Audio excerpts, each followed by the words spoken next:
much for joining us. You guys played one hell of a game. It's probably one of the best grand finals we've had in VCT Game Changers. So thank you for joining us. I truly appreciate it. We're gonna do 15 minutes of questions. We'll open it up to press. So raise your hands and I will call on you.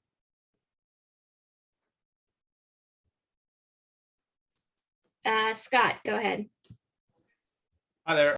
Congratulations on a great run here at Game Changers. With no more VCT Open qualifiers for the rest of this year, are there other Open qualifier events coming up that you guys are looking forward to in the near future?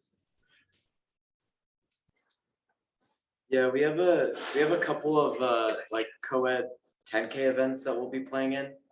I know later this month we have an invitational we'll be playing in as well, and I think everyone's really excited to see where this team goes. I think it's so obvious to tell like how much progress we've made in such a short amount of time, and we're gonna try and take that into co-ed events like NSG events, Pittsburgh Night events, any other like ragtag qualifiers or open co-ed events we find. Let's go to Jess next. Hey guys, congratulations. You guys had an awesome tournament. Speaking of Nerd Street Gamers, that's where I'm reporting from. My name is Jessica Sharnagle. You guys took a map off of C9, and it's the first map that anyone has taken off of C9 in the playoff brackets. How does it feel to be the first team to be able to take a map off of C9? Anybody else say anything? Kind of normal. You go. Yeah, I mean, it's just like taking a map off another team. We can't really treat them like anything special. Like, yeah, they're dominating, but we just gotta be better. Change history, prove that C9 White's not unbeatable. Anybody can beat them. So yeah. Yeah. I think the more important moment is when we take the series off them. Yeah. So, yeah. Taking a map is just a map. Taking maps is cool, but we've done it before. We did it today again. It's just kind of. We're not yet satisfied. Yeah. Let's go to Lynn at Run It Back. Hello, everyone. And also, I extend my congrats on making it into the finals. So you all looked much more confident this time around compared to your last matchup. You did many things like force buying and just winning amazing duels. So what gave you the confidence this time around? Winning more than 2 rounds in the first half. We also we knew we had nothing to lose. So I guess the matchup yesterday, we were a bit like more hesitant. And this time around, we were just like, we literally have nothing to lose. Like, let's just give it our all. Like, let's not be afraid to take fights. Let's not be afraid of force. And so we just kind of like ran it down and weren't scared. And it showed that we won a lot more rounds. Yeah, I think the whole team was kind of not on their A game yesterday. I think they were a little bit in their own heads, and we had a pretty long talk today before the match, and we kind of decided, like win or lose, we just do it together and we never give up. So it's just about believing in yourself, and if we were going to lose, we wanted it to be on our terms, and we did exactly that. And even though we're not happy that we didn't win, I'm extremely proud of the team for how they handled themselves in this finals. It's not easy. It was a lot of pressure, to be honest. We kind of took that pressure away because we kind of said, win or lose, we just do it together. And I've played with players that have like 10 years experience that don't have a mental that could stay as strong as these girls did. So I'm extremely proud of them. And I think if anything, this is just going to fuel us in the future. We're just going to keep working hard, get back in the server, and come back stronger. Let's go to Pedro next. Hello everyone, commiserations on the grand finals loss. I mean, during the series, besides winning that map during the series, you guys took Cloud9 nearly to the limit, especially in that first map in which you guys were ahead around 8-2 during the first half. So had those kinds of things and other sort of events happen in your favor how much of a momentum shift would that have played to the entire series? Well, it's hard to tell.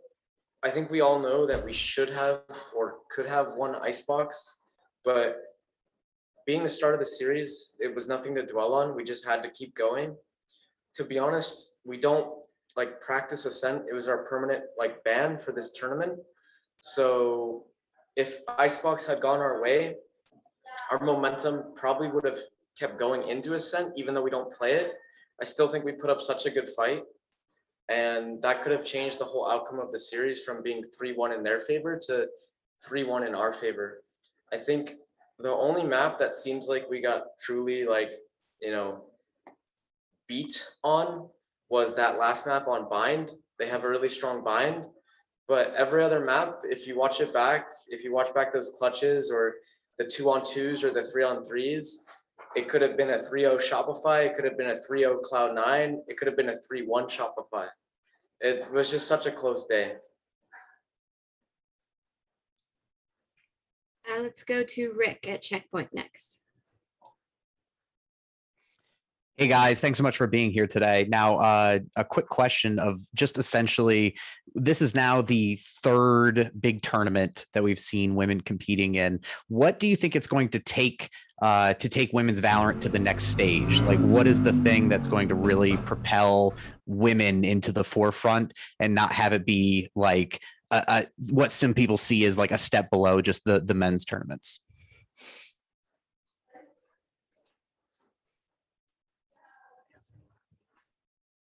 I don't think there's any one particular thing. I think it's kind of a slow and steady road. And I think if we continue on like what Riot's doing with Valorant, I think is really cool. I think as long as they keep doing events like this, and what I would like to see is like, you know, like a world event similar to like Masters, like, you know, with the co-ed teams like we saw in Berlin.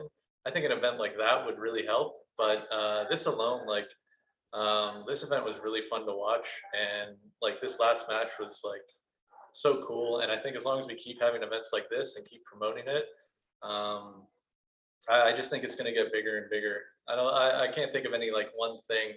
I just don't think it's that easy. I think it's just like a slow growth in the scene, to be honest.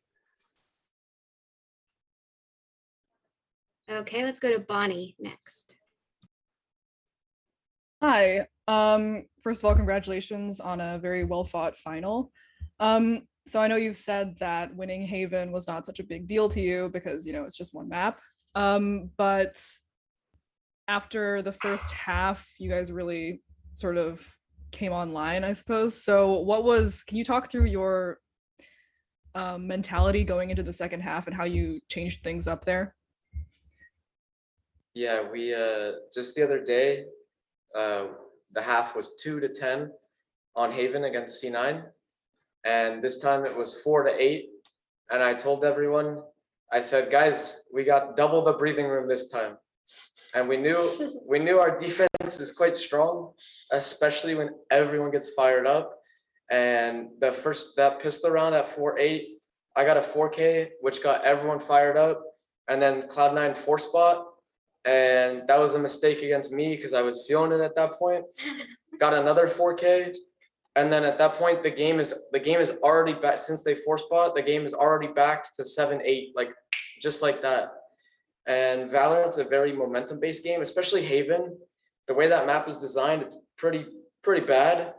Almost said profanity, but it just allows you to just roll, right? Everyone started turning up. Lori started making big calls. Diana was making big plays. Like Vanessa was stalling them with Asher Util. Kayla had good setups. It was just super simple for us to get back on the horse and stay in it. Love it, KP. Never change. Scott, you're next.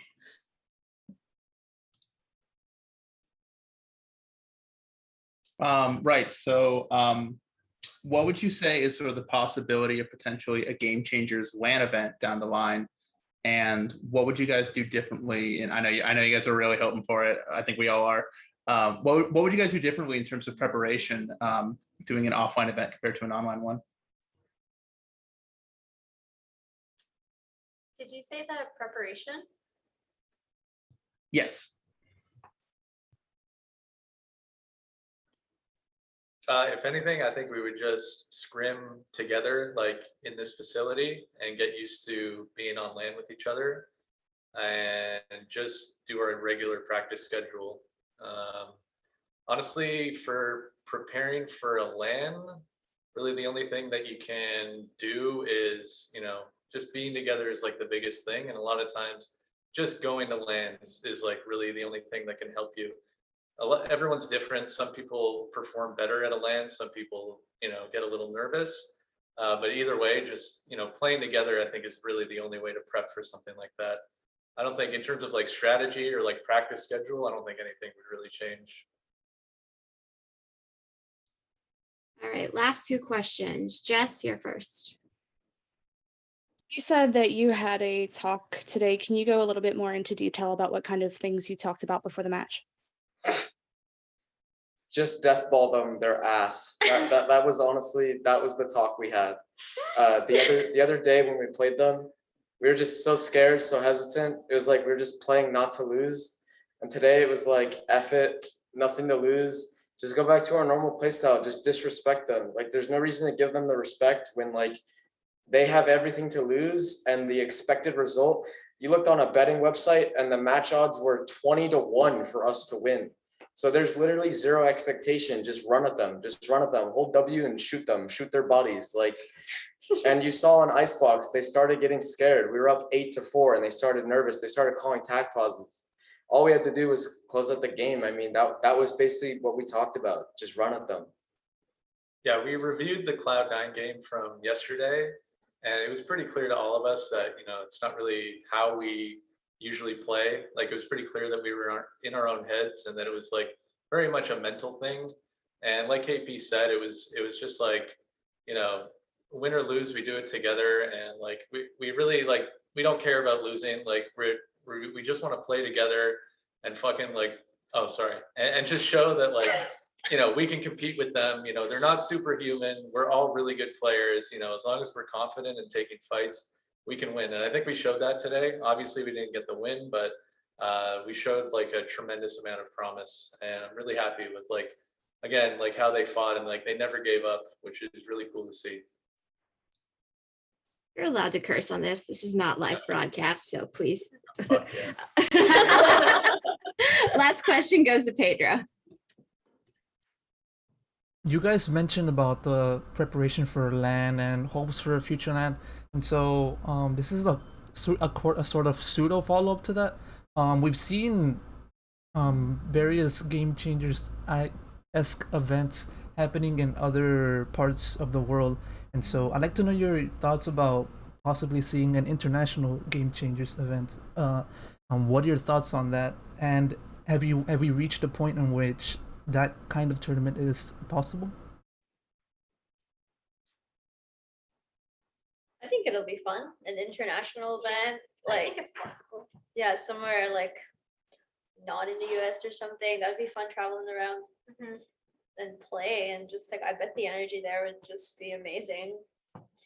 And yeah. Yeah, didn't like CS:GO female events go international too? Yeah, it was Yeah. like I think the Valorant scene is a lot bigger than the CS:GO one was, so I think Like, it's hopefully definitely in the possible. future. Yeah. like go up against the Asian teams. I know are pretty good. Awesome. Well, thank you again, Shopify Rebellion. You guys kicked ass in this tournament, and it was a pleasure to get to see you all here at the press conference on the last day. Enjoy your off time and your other tournaments. And I don't know why I'm just drowning on. Anyways, fuck yeah. Have a great night. You guys deserve it. Good job. We'll see you next year. Bye. Thank you. Bye.